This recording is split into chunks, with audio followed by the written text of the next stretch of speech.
I think you have to be a part of it to realize the impact you're having and how important it is to these athletes. The single largest cost that they have is transportation to the games.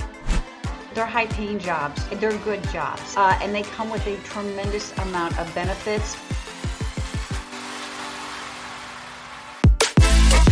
Welcome into the Future in Flight podcast, coming to you from a hangar somewhere near the flight line, where the crew car is a nice Ford Expedition and not some clapped-out Chevy Cavalier from the 1980s.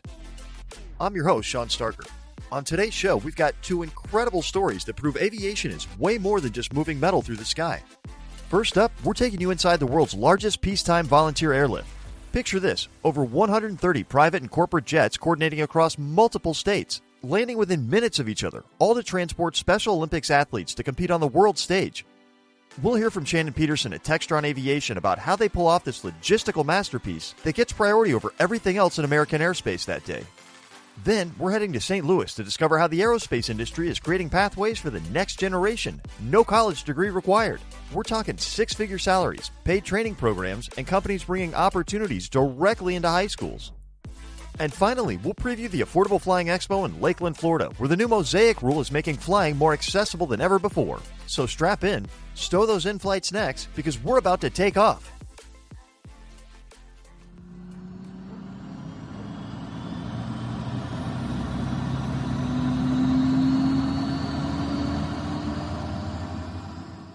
Imagine, if you will, it's dawn at airports across America. Hundreds of aircraft are warming up their engines. But these aren't CEOs headed to board meetings. These aircraft are part of something far more extraordinary, the world's largest peacetime volunteer airlift. Now, we're diving into a story that proves aviation isn't just about getting from point A to point B. It's about helping others achieve their dreams. It started with a simple ask back in 1985. Russ Meyer, who was CEO of Cessna at the time, got approached by the Kansas Special Olympics delegation. They needed help getting their athletes to the International Winter Games in Salt Lake City, Utah. Meyer offered 2 Citation jets, and on the way, something magical happened on those flights. Shannon Peterson is the Regional Sales Director for Textron Aviation today, and she's been deeply involved in coordinating this massive operation. She told me what happened after those first flights. The pilots came back from that just so excited about the interaction with the athletes and everything they had done. So 2 years later, for the summer international games, we rallied all of our citation owners and sent 132 citations filled with over 1,000 athletes to the games in Indiana that year. 132 jets, over 1,000 athletes. In just 2 years, this went from a helpful gesture to a full-blown movement. And it hasn't stopped since. Over the past 40 years, this airlift has transported more than 40,000 Special Olympics athletes to 15 World Games across 6 continents. But here's the thing. This isn't just some feel-good charity event that happens to involve airplanes. This is a logistical masterpiece that would make military planners jealous. 2875 is going to maintain 5,000. Shannon works on what they call the ramp side operations. That means she's coordinating aircraft across multiple states, flight planning hundreds of jets, and making sure they all land within minutes of each other. Minutes, not hours, minutes. We have flight planned every one of those aircraft to land within 3 to 4 minutes of each other. So we have the slowest airplane taken off first, and then we've got them all sequenced such that they land within 3 to 4 minutes of each other. So that's the first hurdle. We're the number one priority in the national airspace on these days. Think about that. When the Special Olympics Airlift is happening, they brief the President of the United States. They coordinate with every FAA control center across the country. Airlines know exactly what's happening. This operation gets priority over everything else in American airspace.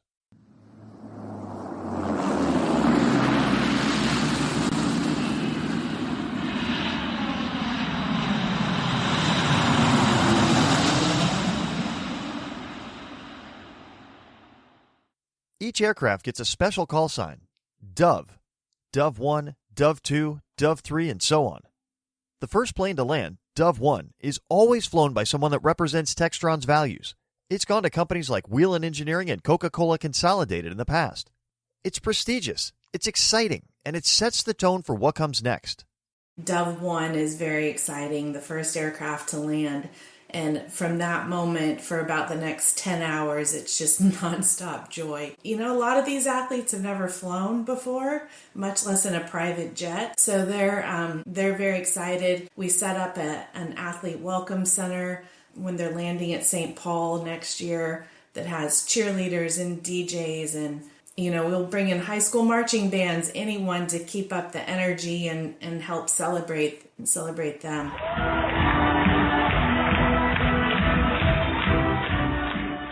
When these athletes land at the host airport, next year at St. Paul, Minnesota, they don't just taxi to a quiet corner and deplane. No way. They're greeted by cheerleaders, DJs, high school marching bands. There's an entire athlete welcome center set up with snacks, drinks, and swag. They're greeted at the airplane and escorted into the athlete welcome center where they have snacks and drinks and swag and anything they could possibly need. We handle all of their baggage and get them off to their lodging.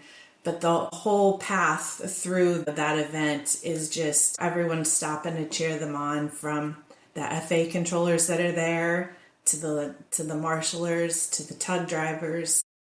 Everyone is part of the celebration, and Shannon says the real magic happens when the athletes leave to go home.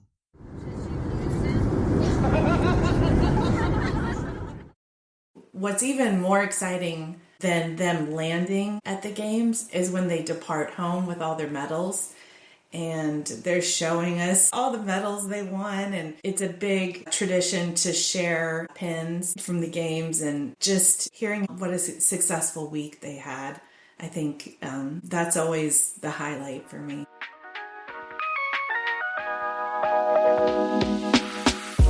Transportation is the single largest cost for Special Olympics delegations trying to get their athletes to these games. By eliminating that barrier, Textron Aviation and their network of aircraft owners are making it possible for athletes who might never have had the chance to compete on a world stage. But pulling this off? That takes serious planning. Shannon told me they start preparing about 2 years in advance, maybe even 2.5 years for some events.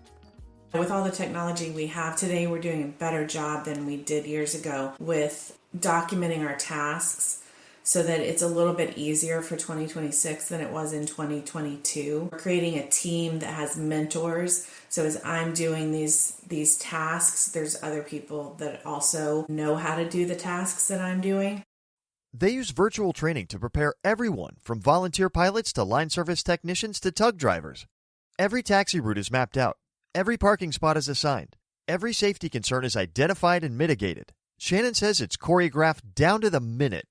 It's a very highly choreographed event from the minute they depart their state to the minute they land. The taxi routes are all mapped out, where they park, where they drop off athletes, where they pick up fuel. It's all highly choreographed. And it's not just Cessna Citations making this happen. When Cessna and Beechcraft came together under Textron Aviation in 2014, they started inviting King Airs and Hawkers to participate too. Other Textron companies chip in. Tug Technologies provides tugs to move aircraft on the ground, and EasyGo provides golf carts to transport people around the massive operation area. For 2026, the airlift is getting even more visibility. Country music superstar and pilot Dierks Bentley is coming on board as Dove 1. Well, Dierks is such a great person. I think obviously he has a whole different following than we have. His messaging and support of the airlift is, you know, getting out there to a wider base. He's representing them. He's selling this to gain them transportation to the Olympic Games. He's really there supporting them and hopefully drawing in some people that we weren't able to connect with to get more athletes to the games. Here's what gets me about this whole operation. It showcases what aviation can do when it comes together for a purpose. Now, we're not talking about emergency response, though General Aviation does that brilliantly too. We're talking about joy, about opportunity, about community. Shannon spent over a decade as a flight test pilot and demo for Textron, flying Citations all over the world. She was part of developing and certifying some of the very aircraft used in this airlift. Now she sells them. And she sees this event as proof of what these aircraft and this industry are really about. Now, part of our mission is to serve others, and that is just an incredible and unique way that we found we can, you know, serve these athletes.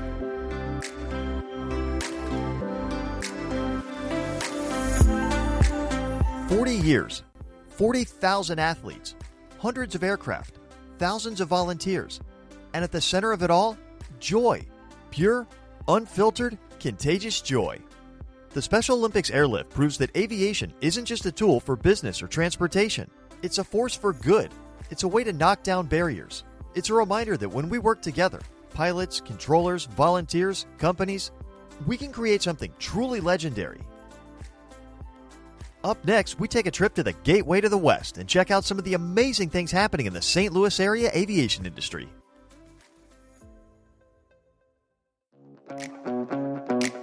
Here's something every pilot knows. Finding sunglasses that actually work with your headset is nearly impossible. That's why I'm super excited to tell you about Flight Sunglasses, our newest show supporter. Flight gets it. They're made by pilots for pilots using wafer-thin carbon fiber, the same material we trust to build our aircraft. No more broken headset seals, no more pressure points, just crystal clear vision and all-day comfort, whether you're in the cockpit or on the ground. Head over to flight.aero and join their mailing list for $20 off your first pair. That's FLYTE.aero. Sunglasses designed for pilots, worn by everyone.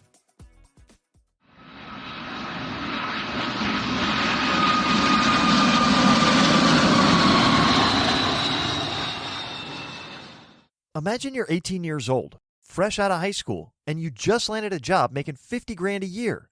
No college debt, no years of waiting tables or retail shifts. Just you, your skills, and a career path that could take you to six figures before you're 30.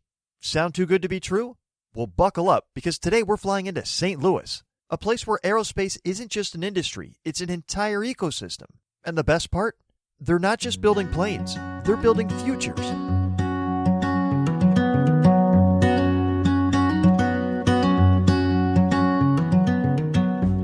So here's something many people don't know. St. Louis isn't just the gateway to the West anymore. It's become the gateway to aerospace careers. We're talking over 300,000 jobs in aerospace and aviation.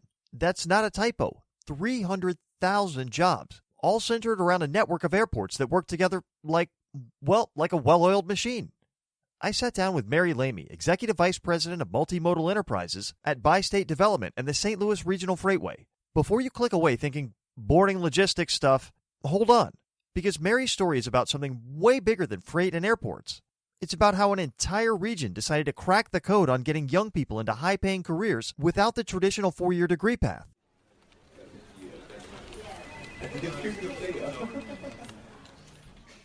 Mary didn't start in aviation. She was a civil engineer who spent 23 years working on roads and bridges. But 10 years ago, she made a jump that would change everything. I've got this wealth of expertise in designing, building, and maintaining roads and bridges. And then this opportunity became available. And the objectives of that position was basically taking the skill set I had with setting infrastructure investment, but applying it to all modes of transportation. So to our river, our roads, our rail, and our airports.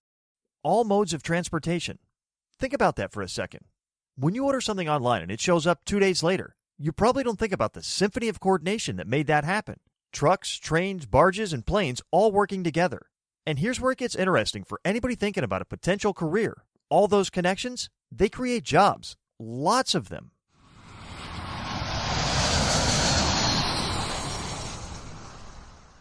Now, St. Louis has something very special going on. They've got 3 major aerospace manufacturers, plus 5 airports working in harmony. And I mean actually working together, not just existing in the same region.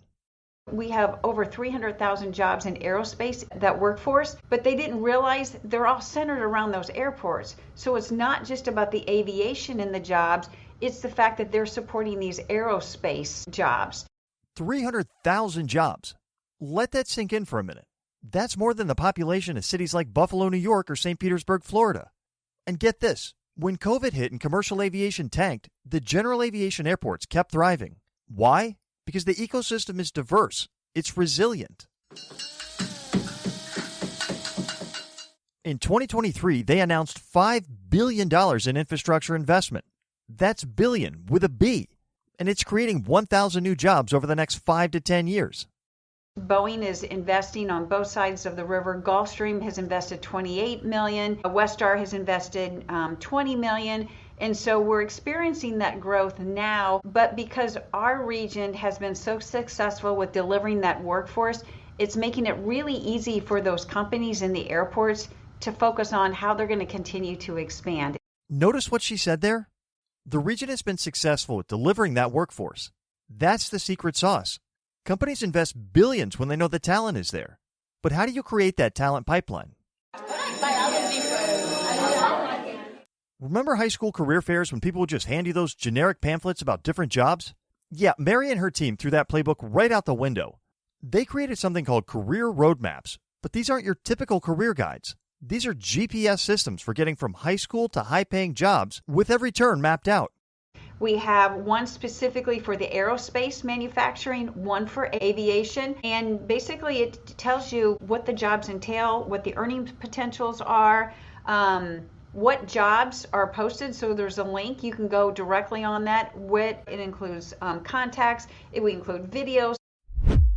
But here's what makes this different. They're meeting students where they are. You like video games? Cool. Let's talk about how those skills translate to avionics. You play sports? Awesome. Building an aircraft is teamwork, just like your basketball team. If you play sports, you're part of a team and you've got a goal. And that's similar to building an aircraft. Everybody's got a role and you work together. If you play video games, here's some of the things in avionics, and some of these skill sets and the interest are similar to avionics. And they're not just talking about these companies. They're bringing them into the schools. Gulfstream has full-time staff working in high schools. Let me repeat that. A major aerospace company has people whose full-time job is preparing high schoolers for careers in aviation. Lindbergh High School has a program called CAVE. That's where students get hands-on training with drones, flight simulators, and aircraft maintenance. Not in some abstract way, but with the actual equipment and technology being used in the industry right now. And here's the kicker. Westar runs a paid training program. You get paid while you learn, and when you finish, they give you all the tools you need. No upfront investment required. You get paid as you're going through those classes, and once you've completed that session, they give you all of the equipment. So you're not having to buy the tools and everything that you need, but you've got the instructors from the community college at Westar. Let's get real and talk money for a second. There are entry-level positions paying $50,000 right out of high school. Average salaries in aerospace manufacturing in this region are around $130,000 a year. That's well above the national average. But it's not just about the money, though let's be honest, it doesn't hurt. These are stable jobs with benefits. These are the kind of jobs that let you build a life, buy a house, support a family. They're high-paying jobs. They're good jobs. And they come with a tremendous amount of benefits. They're stable jobs, and that's where, again, there's always fluctuations in any industry. But if you bring those jobs or you're working in that space in the St. Louis region, this ecosystem is going to support those ups and downs. So what's the takeaway here? What's the lesson for anyone listening who's trying to figure out their next move? First, traditional paths aren't the only paths. You don't need to rack up six figures in student debt to land a six-figure salary. Second, geographic ecosystems matter. The St. Louis area isn't just lucky. They built this. They got competitors to work together. They brought industry into schools. They made it incredibly easy to find opportunities. And third, the future of work is already here. It's in places you might not expect, doing things that are both high-tech and hands-on. Take advantage of the programs. There's STEM programs in grade school. There's STEM programs in high school. There's different organizations in the aviation industry where they offer scholarships. They have these really fun career fairs for high school students where you can go meet pilots. They'll take you on a flight. They have hands-on activities. It's free. It's on the weekends.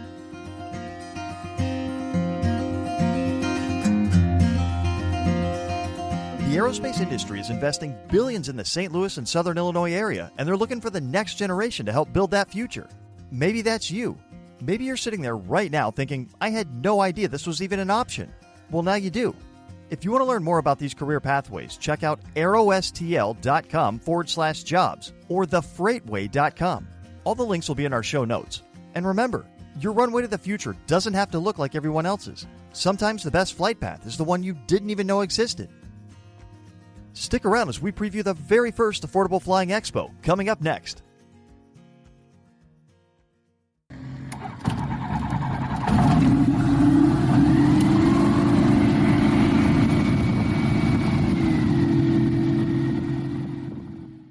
Let me ask you something. When you think about flying your own plane, what comes to mind? If you said cost, you're definitely not alone. Well, what if I told you that getting into the pilot's seat might be way more accessible than you think?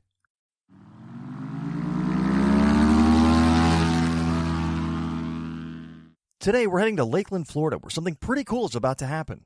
Picture this. It's November 6th through the 8th, 2025. You're standing on the grounds of the Sun and Fun Aerospace Expo, and all around you are aircraft that regular people, not just the ultra-wealthy, can actually afford to own and fly. Welcome to the Affordable Flying Expo, or AFE 25 for short. Now, I know you might be thinking affordable and flying don't usually hang out in the same sentence, but there's this new rule change happening in aviation called Mosaic. That's short for Modernization of Special and Light Sport Aircraft. And honestly, it's kind of a game changer. Think of Mosaic like this. For years, the rules about what kinds of small planes you could fly and what licenses you needed were super strict. Mosaic is basically the FAA saying, hey, let's open this up and make it easier for more people to get into flying. It means more aircraft, simpler certification, and yeah, lower costs. Which brings us back to this expo. Here's what makes AFE 25 different from your typical aviation event.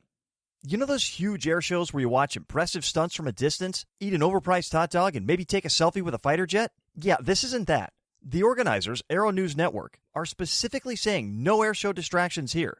This is all about getting up close with affordable aviation. Inside the hangars, you'll find exhibitors from all over the aviation world. Recognizable names like Hartzell, Lockwood Aviation Supply, and King Schools, just to name a few. Outside? That's where the magic happens. Demo flights, and lots of them. Actual test rides in these aircraft. You get to experience the aircraft, not just see it. And get this, admission is only $15 for a single day if you're an adult. And if you're between 12 and 17, $5. Under 12, free. Compare that to some aviation events that cost hundreds just to walk through the gate. Plus, your ticket gets you free admission to the Florida Air Museum right there on site. Not bad, right? On Friday evening, there's something called the Mosaic Town Hall. Imagine it like a big conversation where anyone can ask questions about these new regulations. Whether you're confused about what license you need or you want to know if you can legally fly that cool kit plane you've been eyeing, this is your chance. And Aero News Network is broadcasting it live, so even if you can't make it to the event, you can still tune in. But let's zoom out for a second. Why does this matter? Well, for decades, aviation has had this reputation of being exclusive. You needed tons of money, tons of training time, tons of everything. But what's happening now is different. The Mosaic rule is lowering barriers. Kit planes, where you literally build your own aircraft from a kit, are becoming more popular. Some light sport aircraft are getting more sophisticated, but staying affordable. And events like AFE 25 are creating communities around this idea that flying doesn't have to be just for the wealthy. What is up, everybody? Van Zell of Vans Air, hailing to you out of Boat Field, the hangar of Vans Air. Here's a fact that might inspire you. There are builders out there, regular people with regular jobs, who spend a few years building an airplane in their garage. They document the whole process on YouTube like our friend Van Air. They connect with other builders online, and then one day they roll that plane out onto a runway and fly something they created with their own hands. That's the spirit of what this expo celebrates. It's not about luxury. It's about passion, creativity, and community. The exhibitors at AFE 25 aren't just showing off products. They're there to mentor, to share knowledge, and to help you figure out if this dream is actually achievable for you. You can attend workshops, compare prices, see what features different models have, and start building your roadmap.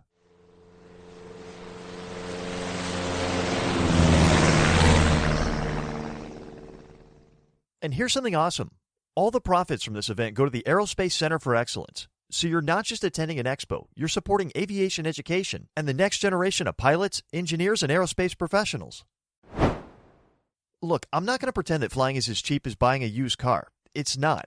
But it's also not as impossible as you might think. Sport pilot licenses require fewer training hours than traditional private pilot licenses. Kit planes can cost less than a luxury SUV. And with communities like the one forming around events like AFE 25, you've got people ready to help you navigate the journey.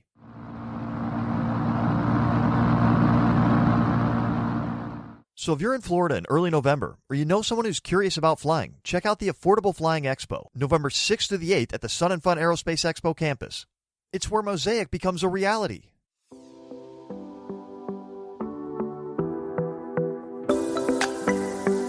Well, there you have it. From volunteer pilots changing lives at 30,000 feet, to high schoolers building careers in aerospace manufacturing, to a brand new Expo making flying accessible to everyday people, the future of aviation is happening right now, and it's more inspiring than ever. The Special Olympics Airlift shows us what's possible when the aviation community comes together for something bigger than themselves. The St. Louis aerospace ecosystem proves that there are incredible career opportunities waiting for anyone willing to learn. And the Affordable Flying Expo reminds us that the dream of flight doesn't have to be reserved for the ultra-wealthy. If today's episode sparked something in you, whether a desire to get involved, explore a new career path, or finally take your first flight lesson, I hope you'll take that next step. The sky really isn't the limit. It's where all your friends are. Before you taxi back to your day, I've got a favor to ask. If you enjoyed this episode, please subscribe to the Future in Flight podcast wherever you're listening right now. And if you've got a minute, leave us a review. It helps other aviation enthusiasts find our show. Thank you so much for joining us today. Until next time, we'll see you out there and up there.